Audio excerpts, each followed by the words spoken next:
Welcome to Rahila food and tips. இது தேங்காய் பால் சோறு. இது எப்படி செய்கிறதுன்னு ரெசிபி சொல்கிறேன். சோறு பச்சரிசி வந்து ஒரு 3 கப்பு குக்கர் கப்பால் தலையை தட்டின மாதிரி எடுத்துக்கோங்க. அதை களைஞ்சிட்டு அதை போட்டு ஒரு தேங்காய் பால் எடுத்துக்கோங்க.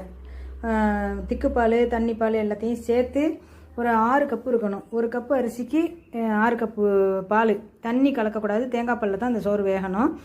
1/2 ஸ்பூன் வெந்தயம், ஒரு 10 இலை கருவேப்பிலை, 10 பல்லு பூண்டு. நாட்டு பூண்டாக இருந்தால் முழுசாக போடலாம், முழு பல்லு போடலாம். மலை பூண்டாக இருந்துச்சுன்னா, சைனா பூண்டாக இருந்துச்சுன்னா 2ஆக வெட்டி போடுங்க, அப்போ தான் வெந்து வரும்.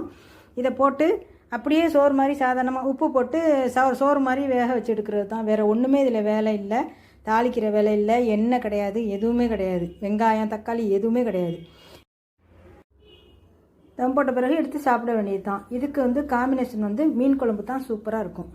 இதில் விரால் மீன் குழம்பு ரொம்ப நல்லாயிருக்கும். நான் எப்போ செஞ்சாலும் அதுதான் செய்வேன். நீங்களும் இதை பார்த்து செஞ்சுட்டு எப்படி வந்துச்சு என்னங்கிற டீட்டெயில் வந்து கமெண்ட்டில் சொல்லுங்கள்.